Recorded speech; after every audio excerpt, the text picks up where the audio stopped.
par la droite au Sénat, dont certains qui avaient été validés par le Sénat. Et donc ça revient aussi, à mon avis, la FCPE a fait un choix d'affiche pour revenir sur cette polémique et sur cette bataille parlementaire autour des mamans voilées en sortie scolaire. Moi, je n'aurais pas fait le choix de faire cette affiche. Je comprends ce qu'ils et elles veulent faire derrière. Mais finalement, au moins, on parle de ça. Mohamed Sifaoui, votre réaction à cette affiche?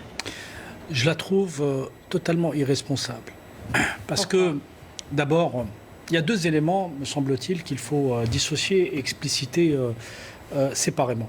Il y a d'abord le voile, ce qu'il incarne, ce qu'il symbolise, dans l'absolu et dans l'idéologie islamiste.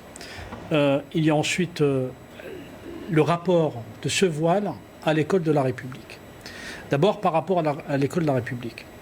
Et cette démarche que je qualifie de scandaleuse, parce qu'elle est provocatrice, de la part de la FCPE, c'est de dire en définitive, nous allons faire une affiche pour banaliser un accoutrement qui ne doit pas être banalisé. Le voile ne doit pas être banalisé.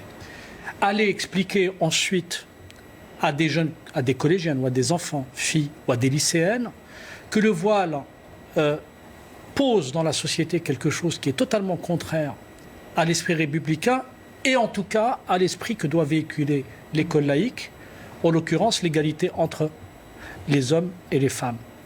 Il est nécessaire, et ça c'est le deuxième aspect, de rappeler de quoi est-il le nom, ce voile? Qu'est-ce qu'il pose véritablement idéologiquement? Il pose la diabolisation du corps de la femme. Il pose l'inégalité entre les femmes et les hommes. Il pose l'infériorisation de la femme. Et ça, c'est inacceptable, dans l'absolu.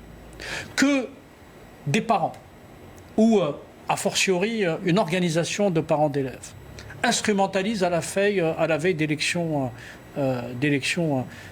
cet élément, je trouve ça totalement scandaleux.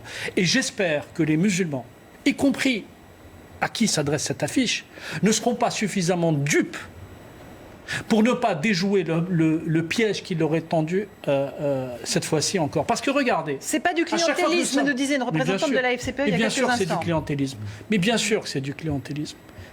Et vous savez, regardez, à chaque fois, depuis cette rentrée, qu'on parle du voile ou de ses variantes, le burkini, ce sont des provocations qui viennent de gens qui vous disent ne nous stigmatisez pas, mais qui se mettent en position de créer l'hystérie parce que justement ils veulent à tout prix, et ça c'est la stratégie des frères musulmans, imposer quelque chose dans des lieux où le voile est totalement prohibé.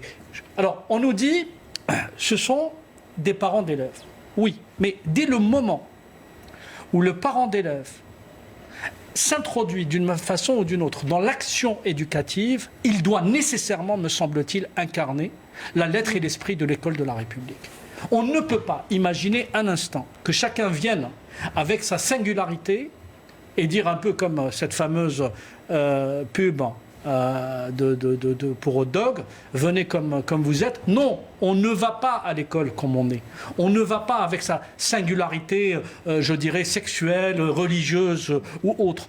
On va avec la neutralité qu'incite le lieu qui doit être sanctuarisé par rapport à ces, je dirais, manœuvres sournoises qui visent à instrumentaliser en définitive des enfants pour gagner des élections. Et j'espère que la FCPE, à tout le moins cette maladresse, payera dans les urnes cette provocation. En même temps, Mohamed Sifaoui, la loi ne l'interdit pas. Il y a eu une circulaire.